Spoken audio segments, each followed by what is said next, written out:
Estamos de volta para o segundo bloco da conversa que eu estou tendo aqui com os jornalistas Alexandre Aprá e Onofre Ribeiro sobre problemas enfrentados pelo governo de Mato Grosso.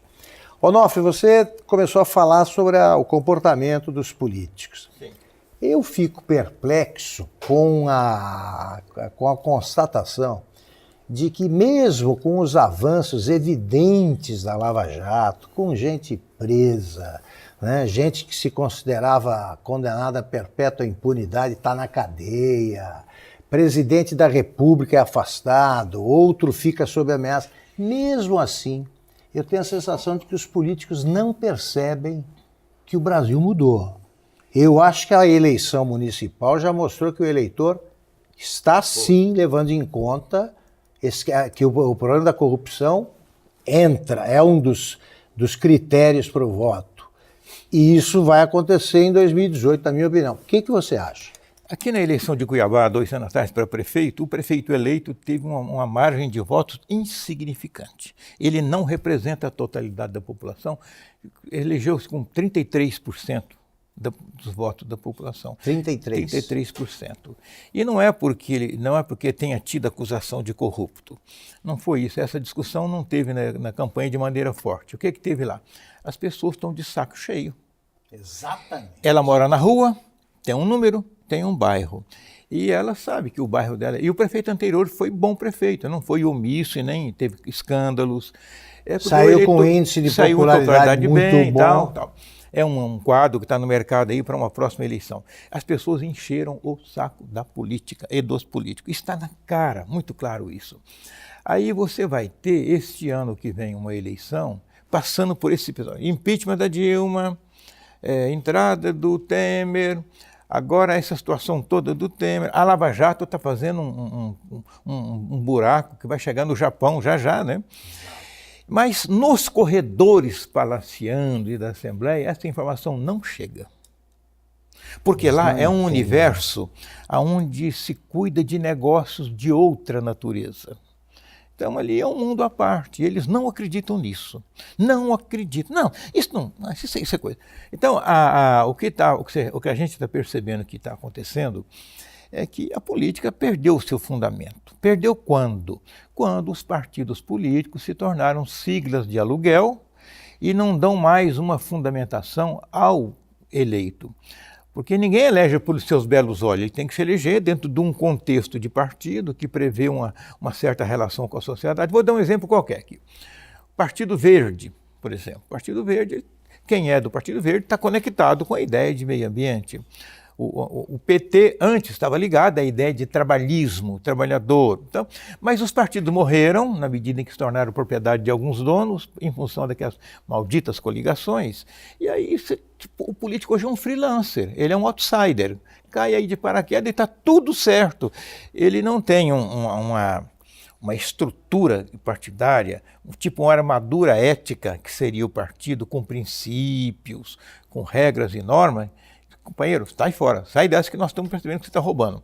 Não tem ninguém que diga, quem rouba é dono. Pois é. Agora eu queria saber o seguinte, queria que o Alexandre também se manifestasse sobre isso. O governador foi eleito, sobretudo, pela imagem de incorruptível. A Assembleia está muito longe de ter essa imagem. Como é que pode haver, como é que pode ser amistoso o convívio entre um homem que foi eleito pela integridade e essa turma?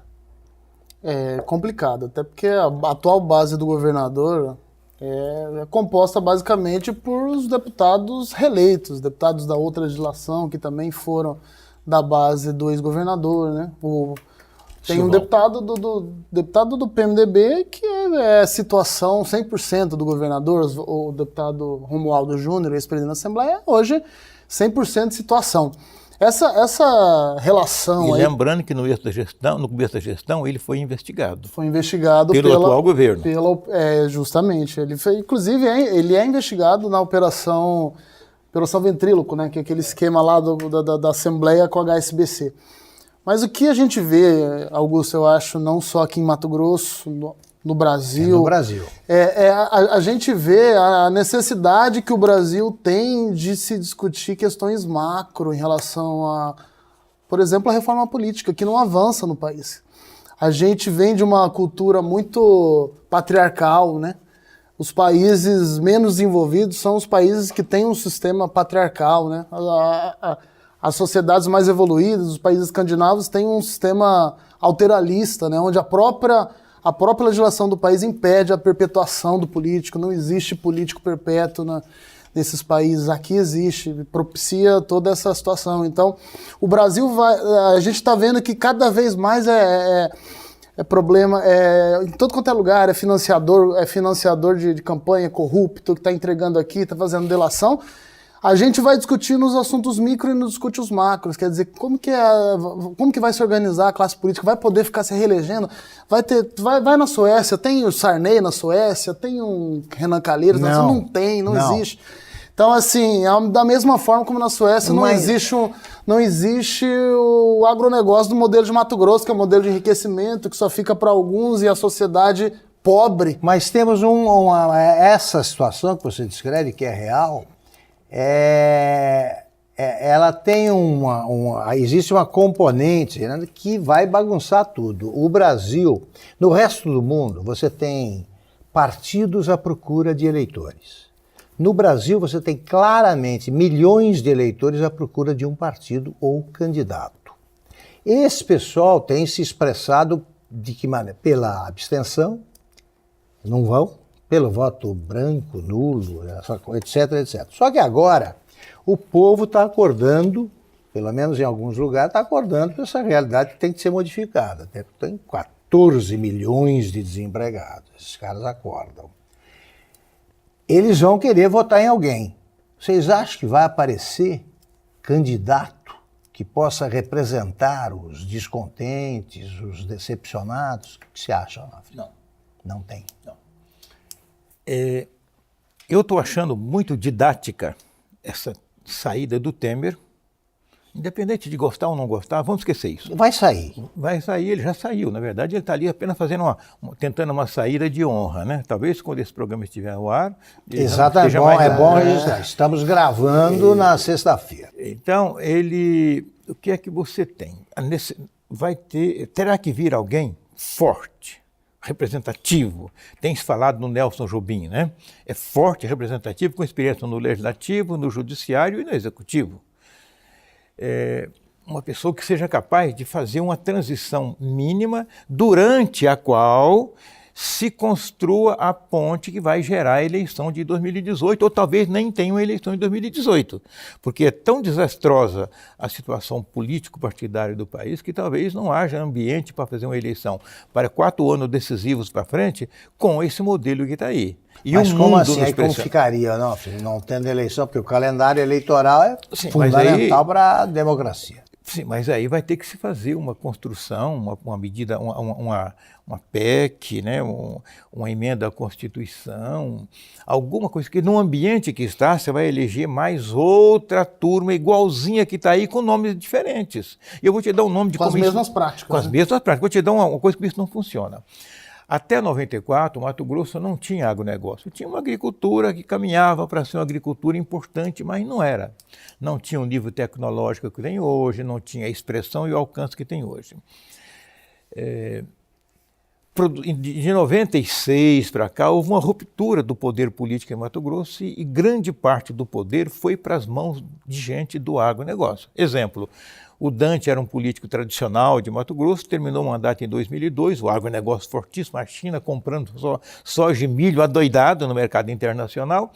O Dante entrega o governo para um produtor agronegócio, Blairo Maggi.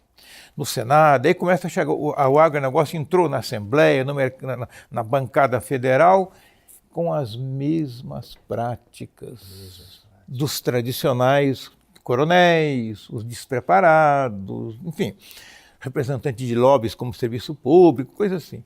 Então você vê que não adianta se renovar dentro do mesmo ambiente de cultura contaminada. Então é preciso... Eu estou no jornalismo há 44 anos, quer dizer, desde pegando... Fora, eu gosto muito de história. Eu vejo que nesse momento, esse presidente que vier, se ele for um presidente forte, e necessariamente terá que ser, porque o país está de cabeça para baixo, ele vai precisar conduzir aí uma travessia pesada. Precisa ser um homem acima de qualquer suspeita. Acima de qualquer suspeita e com autoridade. Não pode ser um carão, se botar lá um maluco como o Enéas, que era um exemplo antigo, que já morreu, ou um cara muito, como é que chama aqui? O Tiririca, não é por aí. Não. Tem que ser alguém que tenha uma autoridade pessoal muito forte, experiência, e que seja capaz de encarar a nação e encarar o...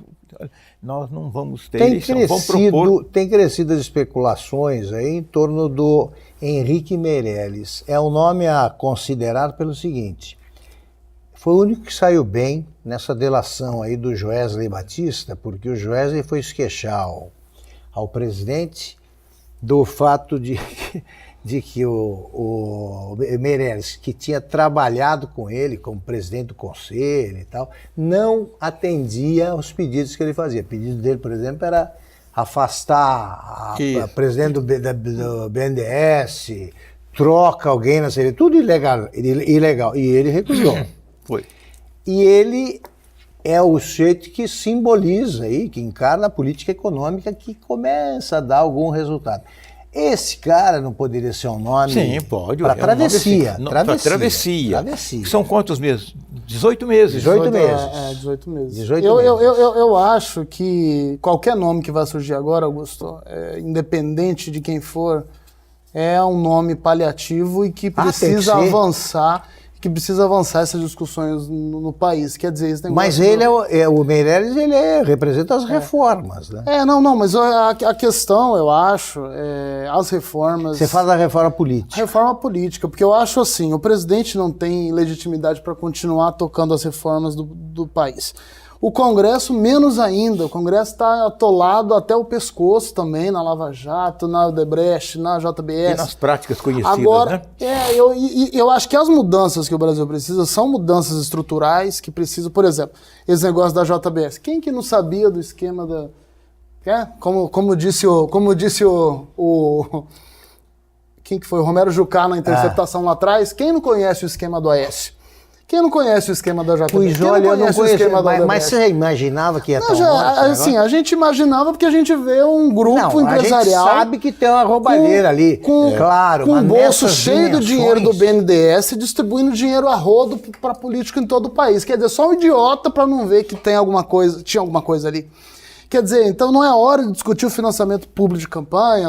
Aí fala assim, se você fala em reforma política... Você é petista, você não quer mexer na reforma trabalhista, você não quer mexer na reforma tributária.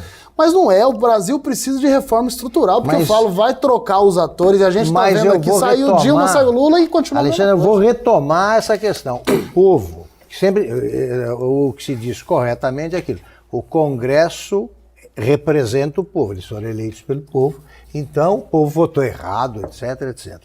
O povo, a meu ver, ele tenta acertar. Porque eu fiquei espantado com esse dado, parece que a cada eleição, a renovação do Congresso é de no mínimo 40%. Eles tentam os novos que são iguais aos outros. Agora, acontecem fenômenos interessantes como ocorreu em São Paulo.